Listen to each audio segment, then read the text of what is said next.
আজ মনে হয় ঝমঝমিয়ে বৃষ্টি নামবে। কি বলো মন্ত্রী? তাড়াতাড়ি পা চালিয়ে রাজবাড়ি ফিরে চলুন মহারাজ, না হলে বৃষ্টিতে ভিজে পুরো ভেজা দাঁড় কাক হয়ে যাব। সেই ভালো, চলো চলো চলো।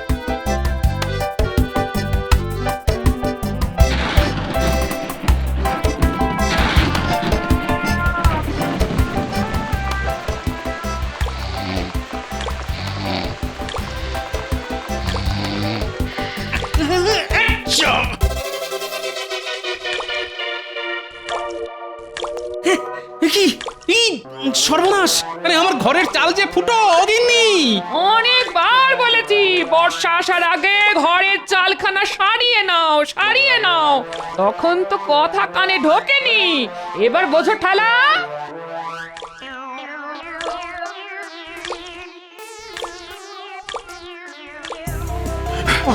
বাবা, তোড়ো তোড়ো তোড়ো। বৃষ্টি নামার আর সময় পেল না। তোল তোল।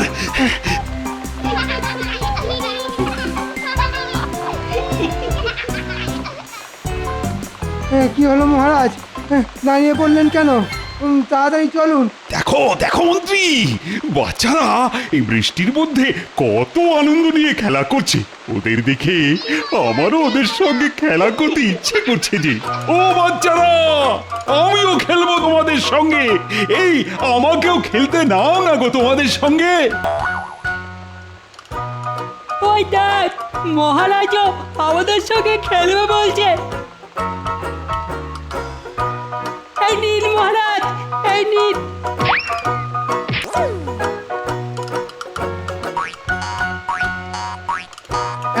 এই বৃষ্টির মধ্যে আপনি খেলা করবেন?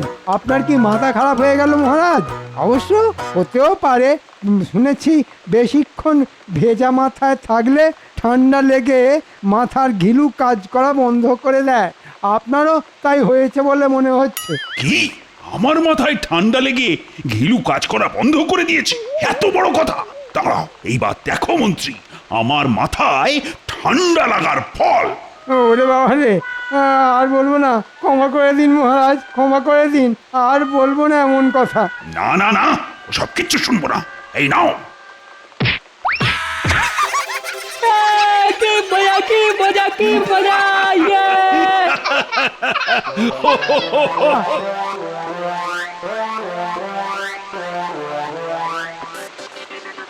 আজ যে করেই হোক মহারাজকে রাজি করিয়ে এই মাসের বেতনটা অগ্রিম চাইতেই হবে, না হলে আমাকে আর আমার গিন্নিকে বিছানার উপর ছাতা খুলে শুয়ে ঘুমোতে হবে।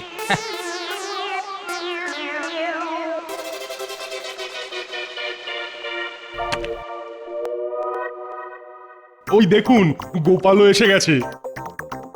রোজ গোপাল রাজসভায় আসতে দেরি করে, কিন্তু আজ গোপালও রাজসভায় চলে এলো। কিন্তু মহারাজ এখনো এলেন না। আমি এসে গেছি, এসে গেছি, এসে গেছি। কি মহারাজ, আপনার এই অবস্থা হলো কি করে? আরে খেলা করতে গিয়ে হয়েছে গোপাল। রাস্তা দিয়ে হেঁটে আসতে গিয়ে দেখলাম তোমার নাতি নাতনিরা বৃষ্টির মধ্যে ভিজতে ভিজতে খেলা করছে। আর ওদের দেখে আর খেলার লোভ আমি সামলাতে পারলাম না জি। আর মন্ত্রী মশাই, আপনার এই অবস্থা হলো কি করে? ওই মহারাজকে বারণ করতে গেছিলাম, শুনলেন না? কি মারটাই খেলাম, বুঝেছেন? এখনো সারা শরীর যন্ত্রণায় টনটন করছে। সে তো আপনাকে দেখেই বোঝা যাচ্ছে মন্ত্রী মশাই, ভিজে দাঁড় কাক। মহারাজ, ভিজে রাজপোশাক পরে বেশিক্ষণ থাকা উচিত নয়। এতে আপনার ঠান্ডা লেগে যেতে পারে। ঠিক বলেছ রাজপুত, আমি বরং স্নান সেরে আসি। তাহলে আজকের মতন রাজসভা ছুটি? হ্যাঁ হ্যাঁ, আজ ছুটি। তোমরা যে যার মতো বাড়ি ফিরে যাও। কে গরম গরম খিচুড়ি খেয়ে জব্বর একটা ঘুম দাও। আরে বাবা, বর্ষাকাল এসে গেছে বলে কথা। বর্ষাকালে খিচুড়ি না খেলে জমে না কি? কি বলো গোপাল? আগে সে তো বটেই, কিন্তু বাবারই বাবা, ছুটির নাম শুনেও গোপালের মুখ কিন্তু। হ্যাঁ, ছুটির নাম শুনেও আমার মুখে কিন্তু, কারণ আমার ঘরের চাল ফুটো হয়ে গেছে। আর ঘরের চাল সারাবার পয়সা নেই তোমার কাছে। আর তাই তুমি আমার কাছে আবার অগ্রিম বেতন চেয়ে বসবে, তাই তো গোপাল? হ্যাঁ, আচ্ছা আমার মনের কথা আপনি জানলেন কি করে মহারাজ? এ আবার নতুন কি? প্রত্যেকবারই বর্ষাকালে তুমি ঘরের চাল সারানোর নাম করে আমার কাছে অগ্রিম বেতন চাও। এই গোপাল, মহারাজ তো তোমাকে রোজ রোজ এত পুরস্কার দেন, বলি সেগুলো রাখো কোথায় শুনি? এ তো আচ্ছা জ্বালাতন। সবাই মনে করে আমি কত বড় লোক, এদিকে বাজারে চাল ডালের আগুন ছোঁয়া দাম। বলি সেগুলো কিনতে কি ট্যাকের করি খরচ হয় না? সেগুলো কি মুখ দেখে আসে নাকি? হ্যাঁ, গোপাল দেখছি খুব রেগে গেছে বলে মনে হচ্ছে। না না না না, এত সহজে আমি গোপালকে অগ্রিম বেতন দেব না। একটু গোপালের পিছনে লেগেই দেখা যাক। না না গোপাল, সে তুমি যে অজুহাতি দাও, আমি তোমাকে এই মাসে অগ্রিম বেতন দিতে পারবো না, আর এটাই আমার শেষ কথা।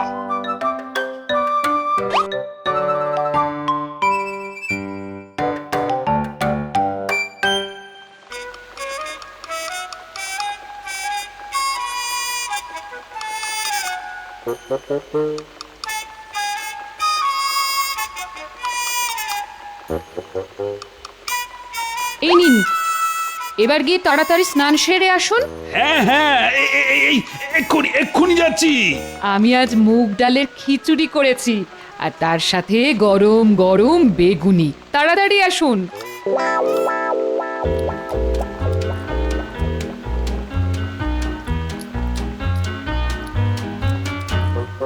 আহ আহ, বাইরে বৃষ্টি আর পেটে খিচুড়ি, সঙ্গে সঙ্গে গরম বেগুনি। কি যেন স্বর্গ।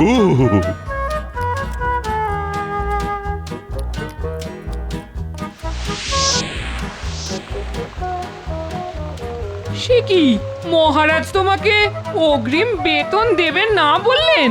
হ্যাঁ তাই তো বললেন। এবার কি হবে গো? আমাদের ঘর বাড়ি যে জলে ভেসে যাবে গো। এক কাজ করো গিন্নি, তুমি রান্না বান্না সেরে রান্নাঘরেই শুয়ে পড়ো। আর তুমি তুমি কোথায় শোবে শুনি? কেন, খাটের নিচে। হ্যাঁ?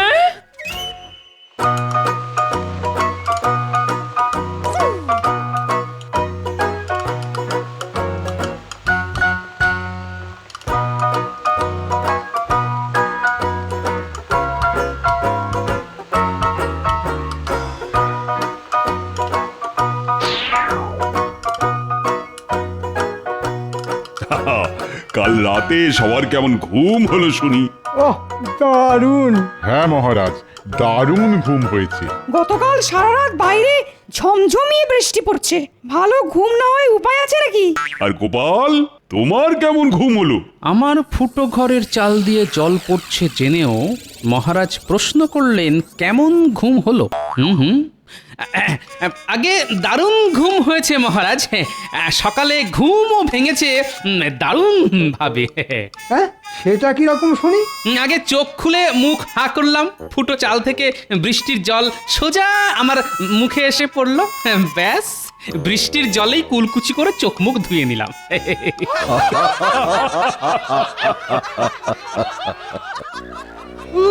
বাবা, উরি বাবারি। বাবারে, কোথা থেকে বেরোচ্ছে? মহারাজ, এটা জুতোর দুর্গন্ধ। চামড়ার জুতো বেশিক্ষণ ভিজে থাকলে এরকম দুর্গন্ধ বেরোয়। বাপরে বাপ, গন্ধের চোটে নাক করেছি বন্ধ। কিন্তু প্রশ্নটা হলো, কার জুতো থেকে আসছে এই দুর্গন্ধ? কাল আমার চামড়ার জুতো জোড়া বৃষ্টির জলে ভিজেছে, এখনো পায়ে কেমন ভিজে ভিজে ঠেকছে। ঠিক করে শুকোয়নি। আর কারণ না, আমার জুতো থেকেই তো এই বিশ্রী গন্ধটা বেরোচ্ছে। না না, স্বয়ং মহারাজের জুতো থেকে দুর্গন্ধ বেরোচ্ছে, এই কিছুতেই মানা যায় না। যে করে হোক এই দোষ অন্য কারোর ঘাড়ে চাপাতে হবে। কিন্তু কিন্তু কার ঘাড়ে চাপায়, কার ঘাড়ে? হ্যাঁ, গোপাল। গোপালের পেছনে যখন লাগবো বলে ঠিক করেছি, তখন একটু ভালো করেই লাগে। গোপাল, হ্যাঁ, গোপালের জুতো থেকেই এই বিশ্রী গন্ধটা বেরোচ্ছে। বললেই হলো, আমি আমার জুতো জোড়া হাতে করে বয়ে এনেছি। জুতোতে এক ফোঁটা বৃষ্টির জল লাগতে দিইনি। আমার মনে হয় এই দুর্গন্ধ অন্য কারুর জুতো থেকে বেরোচ্ছে। নিজের দোষ ঢাকতে এখন লোকের নামে দোষ চাপানো হচ্ছে। মহারাজ, আপনি গতকাল বললেন না যে আপনি গোপালকে অগ্রিম বেতন দেবেন না? সেই আগে গোপাল জুতোয় করে দুর্গন্ধ বয়ে এনে রাজসভায় দুর্গন্ধ ছড়াচ্ছে। এটা গোপালের একটা চাল। ঠিক বলেছো মন্ত্রী। আই গোপাল, যাও যাও যাও, তোমার জুতো আর তুমি দুজনেই এবার বাড়ি যাও তো। আর আজকের মতো রাজসভা এখানেই শেষ। বাবা, পুরো রাজসভাটাই একেবারে দুর্গন্ধে ভরে গেছে। ছি ছি ছি ছি, ছি ছি। গোপাল, রোদ উঠলে জুতো জোড়া রোদে দিয়ে ভালো করে শুকিয়ে নিও, না হলে গন্ধ যাবে না কিন্তু। শুকনো জুতো আর কি শোকাবো বিজ্ঞানী?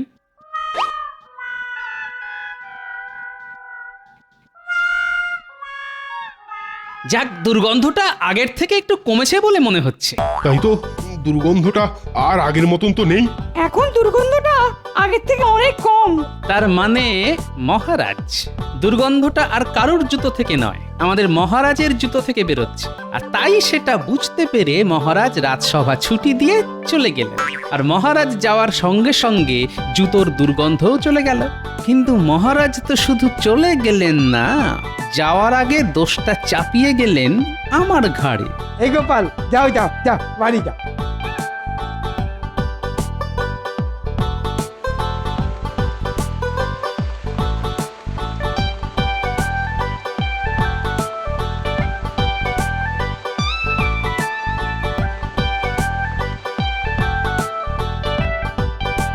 রানী, ইস, আপনার গা থেকে একটা বিশ্রী দুর্গন্ধ বেরোচ্ছে। ইস, আরে না না, পা থেকে নয়, পা থেকে নয়, মানে এই ভেজা চামড়া জুতো থেকে। ওটাকে তাড়াতাড়ি বিদায় করুন, না হলে এই দুর্গন্ধের চোটে আমি অজ্ঞান হয়ে যাব। ওহ, হ্যাঁ হ্যাঁ, আমি আর আমার জুতো দুজনেই বেরিয়ে যাচ্ছি। তবে রানী, আবার কি হলো? আজ রাজসভায় না আমি গোপালকে আচ্ছা বোকা বানিয়েছি। আমার জুতো থেকে বেরোনো দুর্গন্ধের বদনাম আমি গোপালের ঘাড়ে দিয়ে দিয়েছি। কাল রাজসভায় আমি আবার এই জুতোটা পরেই যাব, আর আবার আমি গোপালের ঘাড়ি দোষ চাপাবো। গোপালের বাংলার পাঁচের মতো মুখখানা দেখতে আমার যে কি ভালোই লাগে না। যেটা আন্দাজ করেছি সেটাই সত্যি হলো দেখছি। ঠিক আছে মহারাজ, গোপাল ভাঁড়ও ছেড়ে দেবে না। এর বদলা না নিতে পারলে আমার নামও গোপাল ভাঁড় নয়।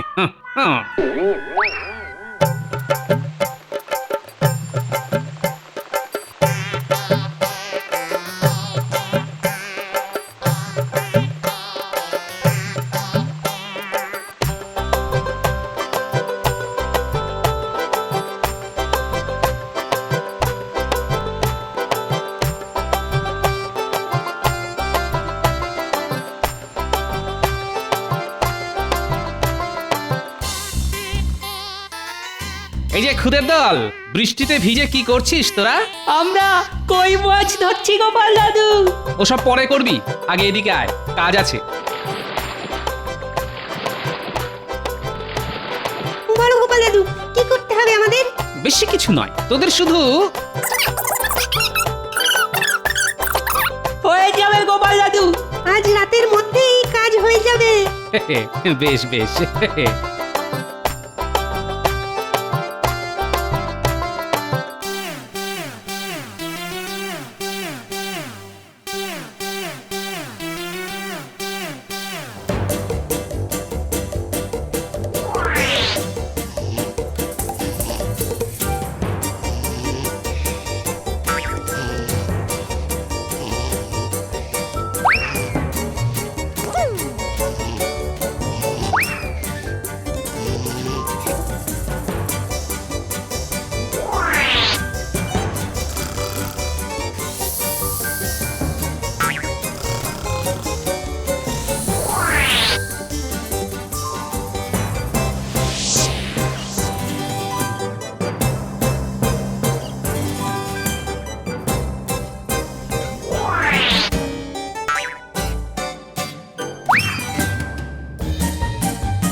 তোমার কথাপতন কাজ হয়ে গেছে।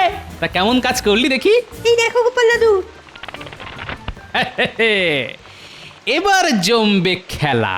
কাল রাজসভায় মহারাজকে এমন শিক্ষা দেব যে আর কোনোদিন গোপালকে নিয়ে মজা করা তো দূরের কথা, গোপালের নাম মুখে আনতে গেলেও মহারাজ 10 বার ভাববেন।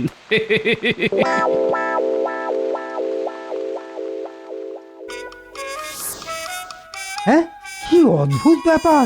ঘর থেকে সোনা দানা ছেড়ে এক জোড়া জুতো চুরি হয়ে গেল। হ্যাঁ, ঠিক বলেছেন মন্ত্রী মশাই, গতকাল রাতে বাড়ি থেকে আমাদের সবার জুতো চুরি হয়ে গেছে। একেই বলে ভাগ্যের গুঁতো। সব ছেড়ে ছুড়ে শেষে কিনা চুরি হলো জুতো।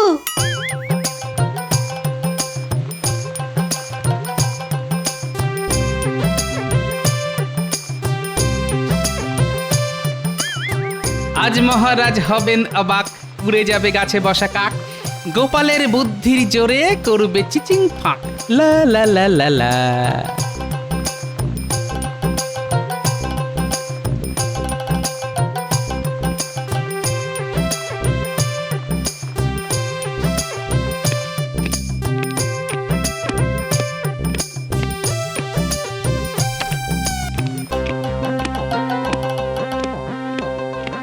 এ কি গোপাল, তোমার পায়ে জুতো? তার মানে গতকাল রাতে তোমার বাড়ি থেকে জুতো চুরি হয়নি গোপাল?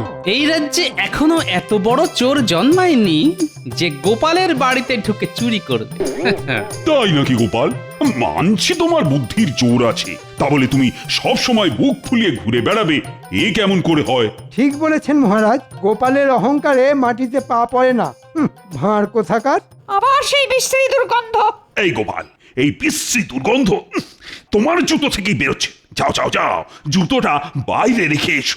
না না মহারাজ, আমার জুতো থেকে গন্ধ বেরোতেই পারে না। আজ রাজসভায় গোপাল আর মহারাজ ছাড়া কেউই তো জুতো পরে আসেনি। তার মানে তুমি কি বলতে চাইছো গোপাল, এই দুর্গন্ধটা মহারাজের জুতো থেকে বেরোচ্ছে? কি তোমার এত বড় সাহস গোপাল?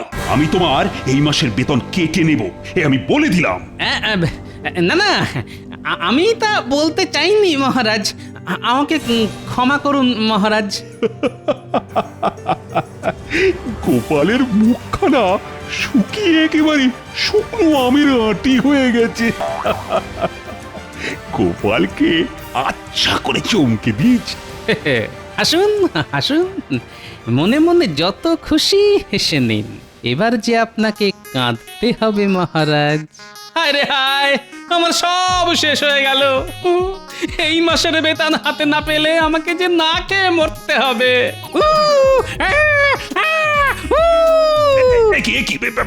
এসব এসব কি হচ্ছে গোপাল?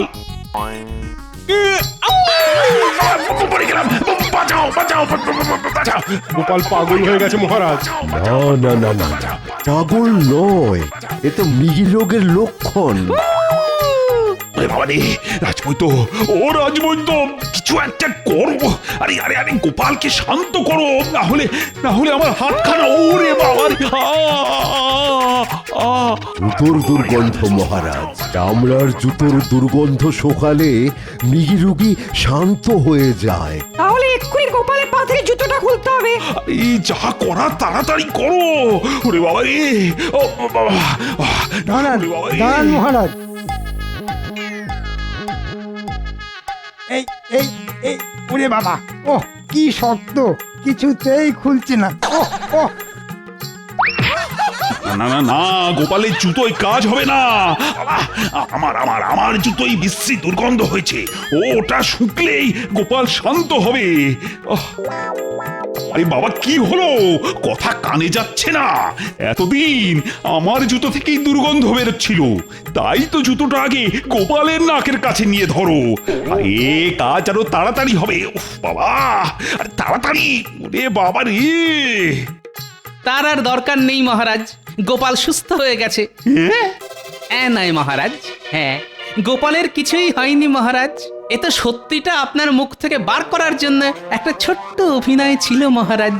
তার মানে দুর্গন্ধ গোপালের জুতো থেকে নয়, ওই মহারাজের জুতো থেকে বেরোচ্ছিল। হ্যাঁ আগে হ্যাঁ, আর গোপাল মিথ্যে অপবাদের বদলা নিল মহারাজের হাত কামড়ে দিয়ে। কথায় আছে না, কান ধরে টানলে মাথাও আসে, তাই বদলা নেওয়াও হলো আর সত্যিটাও সবাই জেনে গেল। বলুন মহারাজ, কেমন দিলাম? না মানে হ্যাঁ, হ্যাঁ, মানে আমাকে ক্ষমা করে দাও গোপাল, আমি আর কোনোদিন তোমার পিছনে লাগতে যাব না। ওরে বাবা রে, ও আচ্ছা শিক্ষা হয়েছে আমার। আজ রাজসভায় আমি আর মহারাজ বাদে কেউ যাতে জুতো পরে না আসতে পারে, তাই গতকাল রাতে আপনাদের বাড়ি থেকে আপনাদের জুতো জোড়াগুলো আমি সরিয়েছি আমার নাতি নাতনিদের সাহায্যে। আপনারা আপনাদের জুতোগুলো আবার ফেরত পেয়ে যাবেন। উফ গোপাল, যেমন তুমি তেমন তোমার বুদ্ধি। আমি হার মানছি গোপাল, আচ্ছা শিক্ষা হলো আমার।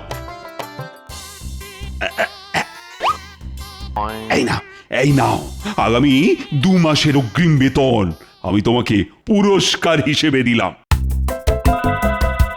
যাও যাও, গিয়ে বাড়ির ফুটো চালটা সারিয়ে নাও। একেই বলে জুতো মেরে মোহর দান। চললাম মহারাজ।